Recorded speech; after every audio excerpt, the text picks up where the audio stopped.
What is going on, everyone? This is me, Prasanna Balakrishnan, back again. I hope all of you are doing well. I don't think any of us are doing well after seeing that shit show what happened today. Um, but yeah, I'm here with the day one review of the third test between India and England at Headingley, Leeds, after quite a 10-day, 9 or 10 day gap, shall we say. And yeah, apart from the toss, where Virat Kohli finally won a toss, everything that could have gone wrong for India has gone from start to finish. Day one totally dominated by England, and I'll go into this review in depth. But for those of you new to this channel, like this video, subscribe to my channel, hit the bell notification to get videos like this or when I go live. And yeah, let's just go into it. India team didn't make any changes. We stuck with the same 11 that won the test match at Lords. I found that a bit strange because I thought Ashwin would definitely play this test match, given his experience and whatnot. But England did make two changes. David Malan came in and Craig Overton came in. And yeah, the scoreline doesn't have a pretty reading. India bundled out for 78 within 40 overs. Absolutely calamitous batting from the Indians. I mean, what adjectives do you put forward for that performance? Gutless, clueless, spineless, pathetic, weak, feeble, bullshit. Every single adjective you can put it out there. Um, Let me know what you think in the comments below of that performance, because that was absolutely unacceptable. Yes, it was a swinging pitch. Yes, it was doing tricks, but 78 all out is absolutely unacceptable for a team like India that is on a high. We should have won the first test. Second test we won, but today we couldn't do anything on that pitch. We were just dancing to the English bowlers' tunes, especially Jimmy Anderson. Not taking anything away from him because he's been absolutely brilliant, but the way we gave him the wickets, it was like we gave them the wickets. They didn't make us. We didn't make them work for the wickets most of the time. They did both brilliantly, but in a way, we just gave them their wickets. It wasn't even like the case when we got 36 all out in Adelaide, where they were all deliveries are like unplayable. You had to just play at it, and it got a beautiful and got nicked, and the Australian bowlers were beautifully. But today, yes, England did bowl well, but we gave the wickets away. Um, Care Rahul, fourth ball outside off stump, goes hard at it. Easy catch for Josh Butler. He's out on duck. Pujara yet again. Yes, the ball was swinging, but did he need to put a bat at that? No. Virat Kohli for the 25,359th time, 0.67 times. He's just got out fishing outside off stump at a delivery that he doesn't need to play. And again to Jimmy Anderson, the frailties from 2014 coming back to haunt him yet again. It's been like 50 international innings since this guy has last scored a century. I mean, I'm not saying Kohli out anything, but he seriously needs to fix up his batting technique. I mean, in general, the number 3, number 4, and number 5, yes, the Honey did stick around for a bit, but still, you expect something high of a good batsman like the Honey. A number 3, number 4, number 5 have been disappointing for a very, very long time, and I don't know when this is going to get fixed. Last time, yes, Pujara did get some runs, the Honey did get a 50, but it was our tail that actually bailed us out of that situation, and that's why we won the test match. And Virat Kohli again, how many times does he get out fishing a ball outside off stump with hard hands? Yes, I know you love to play the cover drive, it's your favorite shot. I'm not saying no, but sometimes you need to control yourself. I mean, you only think back to Sachin's 241. Yes, that was so long ago, and you don't get many innings like that. But if you see that whole innings of 241 at Sydney, not a single cover drive was scored by Sachin Tendulkar. He scored everywhere else other in the ground. But that shot, he controlled it. Outside of stump balls, he left it. And only the balls, he played the balls on minute.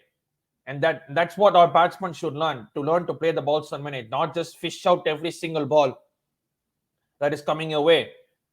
And it was literally the same pattern like that. Rahane fishing outside off stump, Rishabh Pant fishing one outside off stump. Jadeja was a brilliant delivery. It was a Yorker. He couldn't do anything. And then came in a non-existent tail. I know you're going to say, yes, Shami scored a 50, Bumrah scored some runs. But yeah, that's about it. One would be do one in a few games where a non-existent tail has actually scored runs. Ishant Sharma and Siraj, yeah, they kind of stuck around. They swung for the hills and did manage to pull us to 78 runs. at a point where we looked like we were 67 for 9, and we were expecting Kohli's 71st century, international century that is, and the Indian team couldn't get to 71 to be fair at that point. Before Ishant Sharma did get one boundary, sorry, and Siraj was just swinging, nothing connected, and he also perished at the end. 78 all out, and in that 11 were extras. So basically, extras is the third highest run scorer for the Indian cricket team today. It was absolutely embarrassing performance.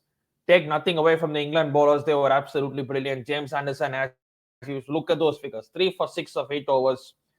At this age, bowling like that is absolutely commendable. Robinson was good, Sam Curran was good at the end, and Craig Overton also was pretty good. And what else do you say? You don't give your bowlers enough to bowl at, and you expect them to work miracles for you like they did in the last Test match as well. And the bowlers did try, but yeah, we weren't ultimately threatening. As you see, 120 for no loss of 42 overs.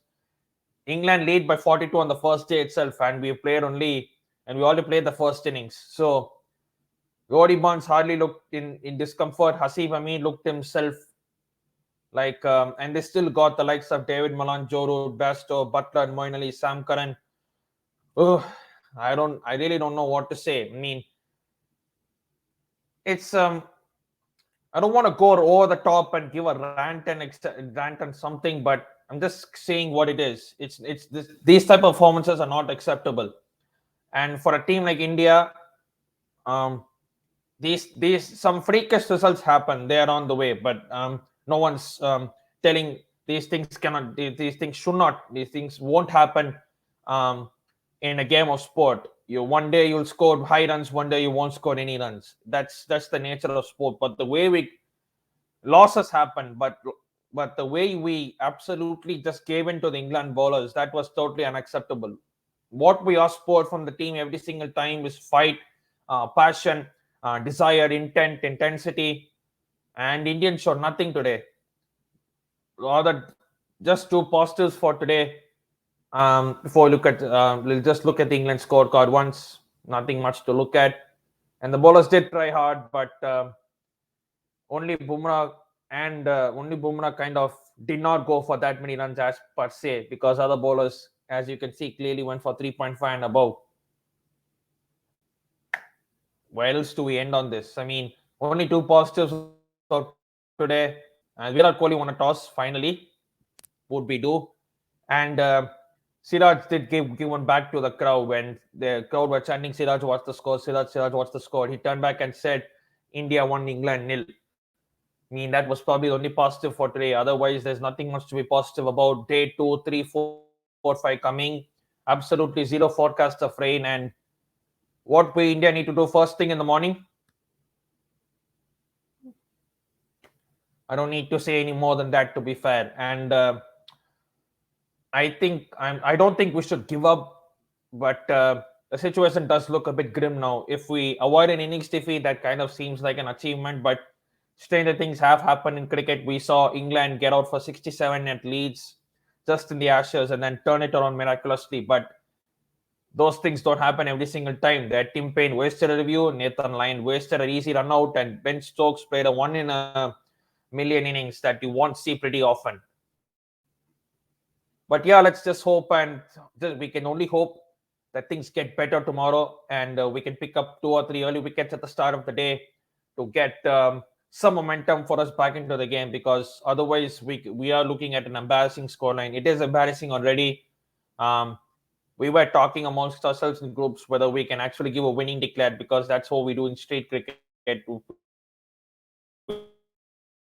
we're not able to score the runs, we just give a winning declared, in a joking sense, that is. But yeah, just hope things go better tomorrow, and brush off today, and we go again. And that's about it for my review. If you're new to this channel, consider liking this video, hit the subscribe button, hit the bell notification to get notifications every time I upload a new video like this or go live. And I will see you tomorrow with the day 2 review. Until then, stay home, stay safe, and wash them hands.